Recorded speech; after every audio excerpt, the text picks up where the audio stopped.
Assalamualaikum warahmatullahi wabarakatuh. Perkenalkan, saya Safira Izzatul Afifah bersama rekan saya Rizky Nurafiah dan Dimas Juliandika.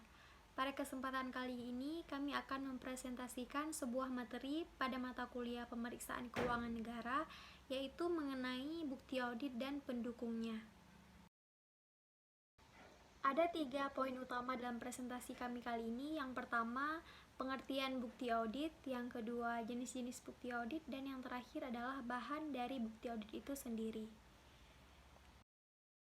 Baiklah, langsung saja untuk poin yang pertama, yaitu mengenai pengertian bukti audit. Menurut Arens, Elder, dan Beasley, bukti audit sebagai setiap informasi yang digunakan oleh auditor untuk menentukan apakah informasi yang diaudit telah dinyatakan sesuai dengan kriteria yang ditetapkan. Bukti audit yang mendukung laporan keuangan terdiri dari data akuntansi dan semua informasi penguat yang tersedia bagi auditor. Dalam konteks audit, auditor harus mengumpulkan, menganalisis, menginterpretasikan, dan mendokumentasikan informasi bukti untuk mendukung hasil audit. Bukti-bukti audit tersebut adalah yang pertama, catatan akuntansi berdasarkan laporan keuangan. Contohnya, cek dan bukti elektronik hasil transfer, kontrak, faktur, buku besar dan buku pembantu, jurnal penyesuaian, dan pernyataan lainnya. Yang kedua, informasi lain yang menguatkan catatan akuntansi dan mendukung alasan logika auditor mengenai kebenaran penyajian dalam laporan keuangan. Contohnya, waktu pertemuan, konfirmasi dari pihak ketiga, laporan para analis, manual pengendalian internal, dan informasi yang diperoleh melalui langkah audit yang meliputi penyelidikan, observasi, dan inspeksi catatan atau dokumen. Selanjutnya adalah transaksi dan bukti transaksi.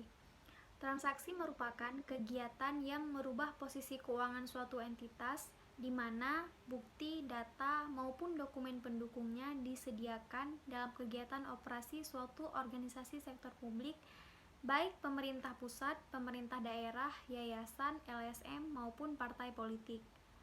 Dalam organisasi sektor publik sendiri, transaksi terjadi dalam 3 bentuk. Yang pertama, transaksi kas. Kas dapat berarti uang tunai di mana seluruh aktiva likuid dapat direduksi. Yang kedua adalah transaksi kredit. Transaksi kredit merupakan suatu transaksi di mana pembayarannya dilakukan secara tidak langsung, namun dilakukan dalam jangka waktu tertentu. Yang terakhir adalah barter. Barter merupakan tukar-menukar barang atau jasa tanpa adanya pengeluaran uang. Selanjutnya, dasar hukum transaksi. Transaksi antar pihak yang dilakukan oleh organisasi sektor publik diatur berdasarkan kebijakan pengelolaan keuangan atau aturan organisasi yang diberlakukan. Dasar hukum tersebut dapat berupa undang-undang, peraturan pemerintah, keputusan Menteri Dalam Negeri, peraturan pemerintah keuangan, pernyataan standar akuntansi keuangan, dan peraturan terkait. Bukti transaksi adalah dokumen yang digunakan sebagai keterangan atau landasan keyakinan kebenaran terhadap kegiatan yang merubah posisi keuangan suatu entitas dan pencatatan. Selanjutnya, syarat sah bukti keuangan publik. Yang pertama, bukti transaksi dibuat oleh penyedia layanan atau penjual. Yang kedua, pada bukti transaksi diberi nama penerima, ditandatangani atau diparaf dan dicap oleh penerima transaksi atau pimpinan organisasi. Yang ketiga, tertulis keterangan waktu terjadinya transaksi, baik itu tanggal, bulan, ataupun tahun. Yang keempat, tertulis barang atau jasa apa saja yang ditransaksikan. Yang kelima, tertulis jumlah uang yang ditransaksikan sesuai dengan pertukaran barang atau jasa yang dilakukan. Yang terakhir, adanya materai pada jumlah transaksi tertentu. Misalnya, transaksi di atas 1 juta, maka pada nota atau kwitansinya ditempel materai 6.000. Yang berikutnya, teknik verifikasi bukti transaksi. Verifikasi adalah satu bentuk pengawasan melalui pengujian terhadap dokumen keuangan secara administratif dengan pedoman dan kriteria yang berlaku. Tujuan verifikasi diantaranya, yang pertama, mencegah terjadinya penyimpangan yang dapat merugikan negara. Yang kedua, adanya kebenaran formal dan substantif serta kelengkapan dokumen yang dikirimkan ke kantor pelayanan dan kas negara. Yang ketiga, mengetahui apakah peraturan aturan perundang-undangan yang berlaku telah ditaati oleh satuan kerja. Yang selanjutnya adalah bukti transaksi realisasi anggaran pendapatan belanja negara. Transaksi keuangan negara merupakan segala kejadian-kejadian atau peristiwa yang mempengaruhi suatu posisi keuangan negara yang dapat dinilai dengan uang. Contoh verifikasi bukti transaksinya, yang pertama pelaksanaan verifikasi. Verifikasi ketersediaan dana dengan mengecek pengeluaran dengan dana tersedia dalam daftar isian pelaksanaan anggaran atau DIPA. Yang kedua, verifikasi ketepatan tujuan, yaitu dengan mengecek kesesuaian tujuan pengeluaran dalam dokumen dengan yang tercantum dalam DIPA. Yang ketiga, verifikasi kebenaran pembebanan anggaran dengan mengecek pembebanan anggaran dalam dokumen pengeluaran apakah sesuai dengan DIPA. Yang keempat, verifikasi kebenaran tagihan, yaitu melalui pengecekan atas kebenaran pengisian, perhitungan, dan prosedur pengadaan barang dan jasa dari dokumen pengeluaran. Yang kelima, verifikasi kelengkapan bukti pengeluaran, yaitu melalui pengecekan kelengkapan dokumen bukti pengeluaran dan dokumen pendukungnya dalam SPP untuk penerbitan SPM maupun kelengkapan pendukung SPM yang akan disampaikan ke KKPN untuk penerbitan SP2D dari KPPN.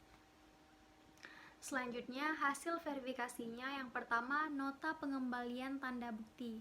Bila mana terdapat temuan berupa penyimpangan dari ketentuan yang berlaku, bukti pengeluaran dikembalikan kepada rekanan atau petugas yang bertanggung jawab atas pelaksanaan pekerjaan tersebut.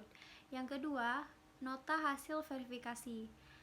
Jika Biro Keuangan mendapatkan temuan berupa penyimpangan dari ketentuan yang berlaku, Biro Keuangan menyampaikan nota hasil verifikasi kepada Kepala Satuan Kerja. Yang ketiga, laporan hasil verifikasi. Laporan hasil verifikasi bulanan dibuat oleh Biro Keuangan dan disampaikan kepada Menteri Pekerjaan Umum. Laporan hasil verifikasi menurut jumlah SPM atau SP2P yang telah diverifikasi, jumlah temuan hasil verifikasi, dan jumlah uang yang harus disetor ke kas negara. Bagian yang kedua adalah jenis-jenis bukti audit. Dalam memutuskan audit prosedur yang mana yang akan digunakan, ada beberapa jenis bukti audit yang dapat dipilih oleh audit. Yang pertama adalah pengujian fisik. Pengujian fisik ini adalah inspeksi atau perhitungan yang dilakukan oleh auditor atas aktiva yang berwujud. Jenis bukti ini sering berkaitan dengan persediaan dan kas, tetapi bisa juga diterapkan untuk berbagai verifikasi atas surat berharga, surat piutang, serta aktiva tetap yang berwujud. Yang kedua adalah konfirmasi. Konfirmasi menggambarkan penerimaan tanggapan baik secara tertulis maupun lisan dari pihak ketiga yang independen yang memverifikasikan keakuratan informasi sebagaimana yang diminta oleh auditor. Permintaan ini ditunjukkan bagi klien. Klien meminta pihak yang ketiga yang independen untuk memberikan tanggapan secara langsung kepada auditor.